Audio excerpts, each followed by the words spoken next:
कि भाई तू बेटे है क्या? तो मेरे भी परिवार से हैं। जैसा कि आपको मैंने कल शाम को काफी देर तक समझाया था, चीजें बताई थी, जो भी हमारा सहयोग है हम आपको देंगे। जैसे अभी आपके पास तत्काल माइक की जरूरत थी, मैंने खुद यहाँ में चौथा दिन में खुद माइक बना के आपको माइक लेके आया, माइक की व्यवस्था हो गई है।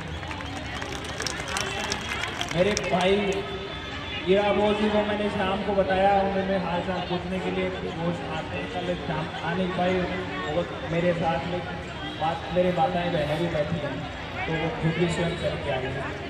मीडिया को मैंने फ़ोन कर दिया था, कौशल्या जी को नंबर दे दिए थे, उन्होंने भी शायद फ़ोन किया होगा, मीडिया भी आ रही है, तो कवरेज भी होगी।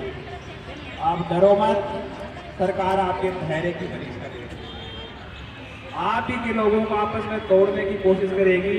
आपको टूटना नहीं है, अपने नेतृत्व पे विश्वास रखना है, क्योंकि सरकार को पता है हर साल विधानसभा चलती है, हर साल धरना चलता है, हर साल उठ जाते हैं, यही होता है ना?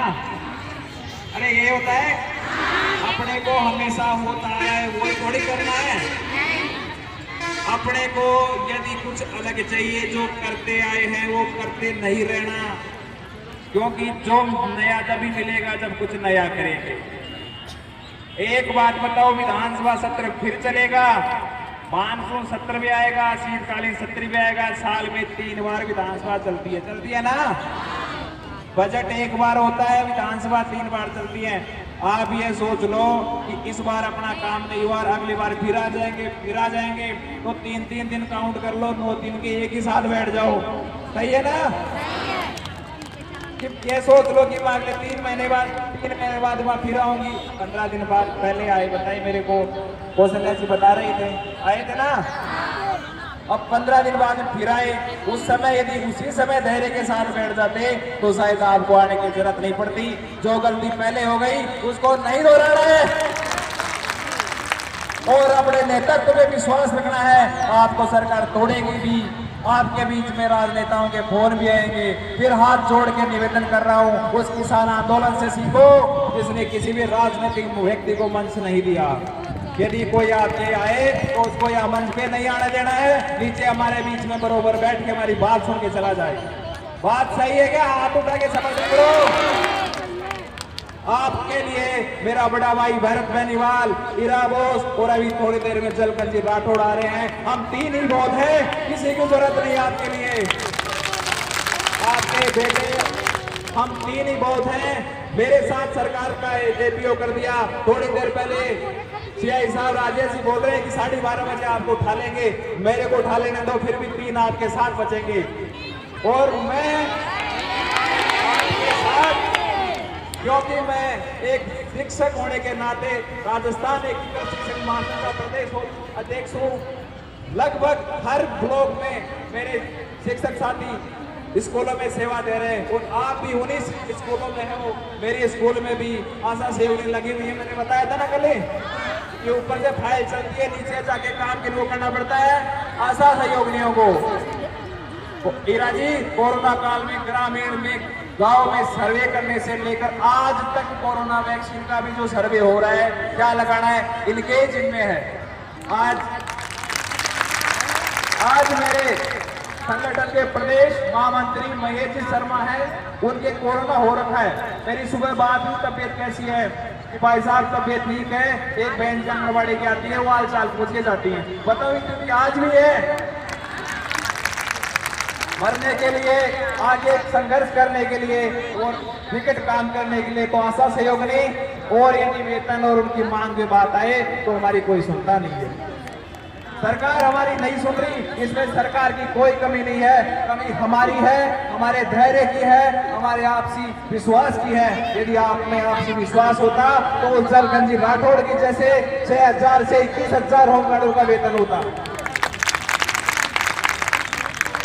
इसी शहीद स्मारक पर मैं सामने आमरण से बैठा था 2016 के अंदर वैकेंसी निकलवाने के लिए, और 12वें दिन मेरी वैकेंसी भी आई, मैं जीता। उस टाइम पुलिस मुझे गिरफ्तार करने के लिए चारों ओर से छावनी में तब्दील कर दिया।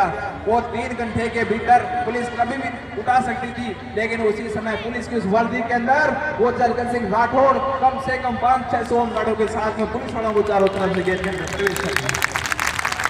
और हमने साथ विधानसभा का घेराव किया, और वहां पर पुलिस से ज्यादा होमगार्ड पहुंच गए और उनका वेतन बढ़ा, लेकिन उन्होंने जलखन जी पे विश्वास दिखाया। 6,000 से 21,000 का वेतन हुआ। और रही बात उनके अजमेर जिलाध्यक्ष को और कईयों को निलंबित भी कर दिया, लेकिन उन्होंने लड़ा और उनका दोबारा निलंबन वापस कराया। तो आप उसकी चिंता मत करो, यदि आप में से किसी के खिलाफ पुलिस कार्रवाई होती है तो हम आपके साथ हैं, पूरा विश्वास मैं देता हूं। उसके लिए लड़ाई यदि कोर्ट से लेकर सड़कों तक लड़नी पड़ी, हम लड़ेंगे, क्योंकि ये बात मेरे माता बहनों की है। और अभी तो मेरी बुआ जी की लड़की भी यहाँ गई है, तो एक परिवार का रिश्ता भी बन गया है। तो बुआ जी की लड़की कहाँ है? अभी थी ना?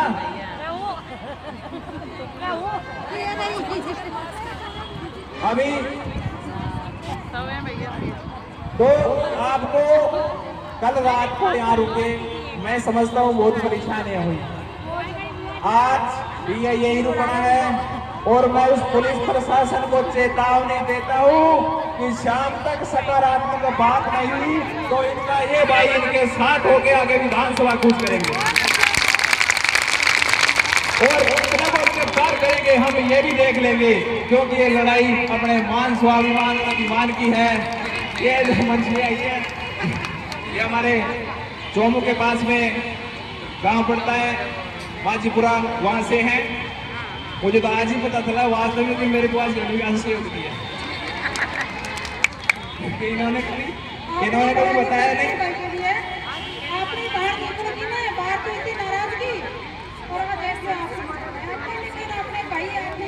अब ये लड़ाई मैं तो कल भी रात को आपको अपना बेटा और भाई बता रहा था, अब तो मेरी भाण भी आ गई है, तो प्रत्येक ऐसा सहयोग देगा, या तो मैं बेटा हूँगा या उसका भाई हूँगा।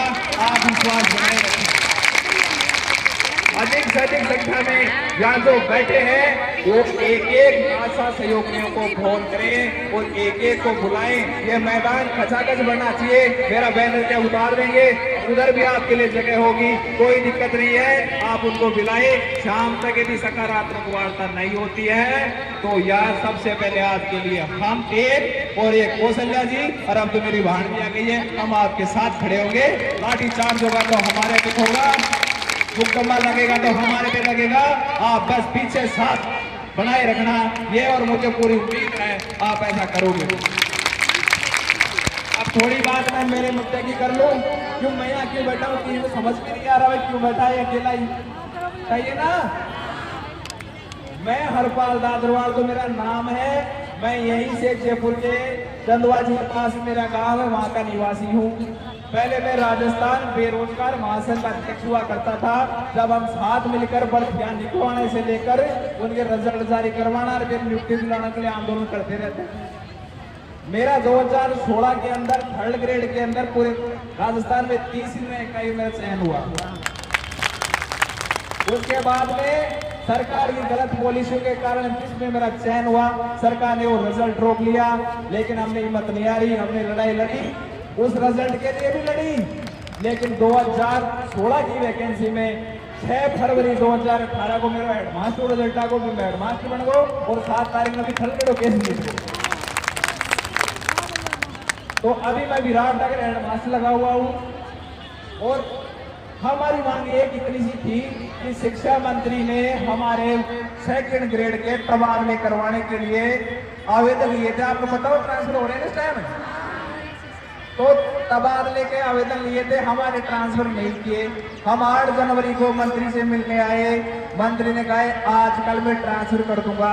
और अचंबा उस बात की है, और मेरी भाभी जी भी मेरे सामने आ गई है, मेरे मामा जी की बेटा की वो, खास मेरे मामा जी की बेटा की वो भाभी की सुशीला जी मेरे सामने आ गई है।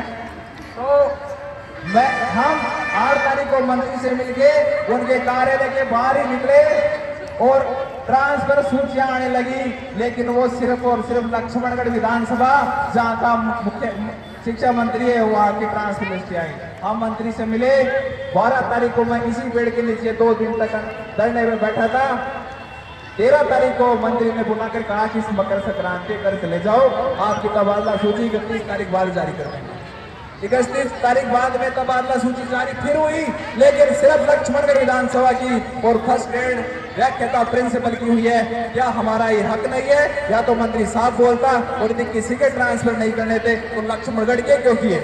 ये लड़ाई अब ट्रांसफरों की नहीं है, ये लड़ाई सीधा शिक्षा मंत्री से है।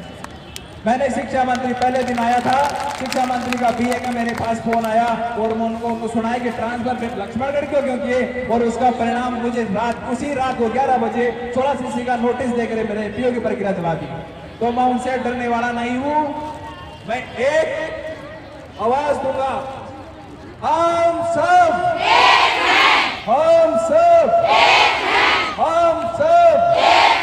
वंदे वंदे वंदे।